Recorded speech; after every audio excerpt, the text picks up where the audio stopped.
Hello and welcome to another edition of the Business Buzz. I'm your host, Jeff Sherman. We have a very exciting and interesting show tonight, and a show that really dispels the misnomer that Connecticut's not on the leading edge of many technological innovations. We have two gentlemen here. We have Dr. Stuart Farquharson from Real-Time Analyzers on the show. Welcome to the Business Buzz. And we have Louis Parks from Secure RF. Once again, welcome to the Business Buzz. Thank you. As I said in the introduction, that many people in Connecticut and outside the state think of Connecticut as kind of a sleepy, industry, kind of, 19th century kind of business models. But you two gentlemen kind of dispel that misnomer. And Stuart, I'd like you to kind of kick that off and talk a little bit about that in terms of Connecticut really being, very technologically savvy, and also how Connecticut innovations have helped your organization. Yeah, thanks, Jeff. My company, I started it in 2001, and we've developed portable analyzers. I saw an opportunity.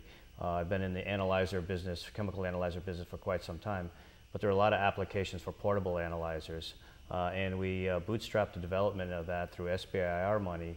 But every time we did that, we'd get to a certain level of a prototype, but there still would be more that was required to really get a product developed.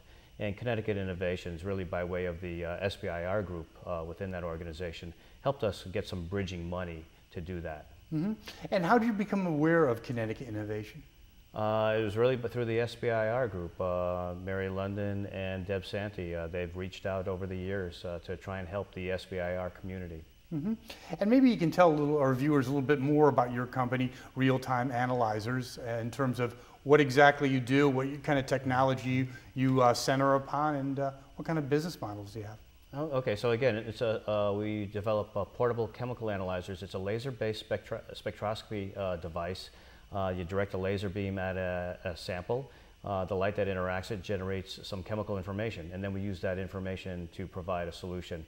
One of the hottest topics that we've been working on is trying to detect improvised explosive devices for the military. Mm-hmm. We're still in the development stage, along with a lot of other companies, of course.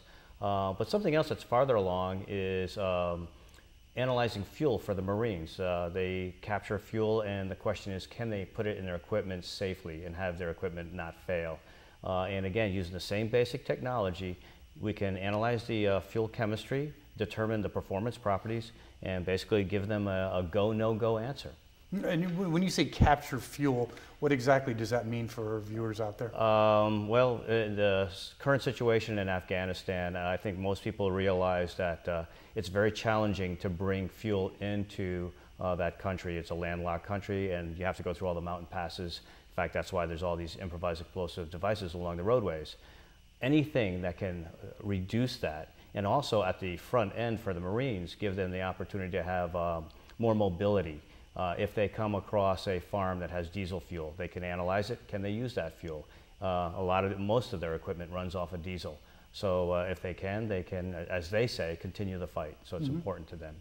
It's kind of interesting, I think, for many of our viewers in terms of you've been at this for about 10 years. Right.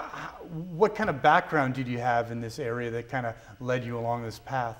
Kind of varied. I guess out of school, I received a PhD, went the professor track for a little while, then kind of bailed out when I found out I could make a fair amount of money working for Dow Chemical. So I did that, and my job there was to redesign analyzers to put out in the field. So I learned how to make analyzers very rugged.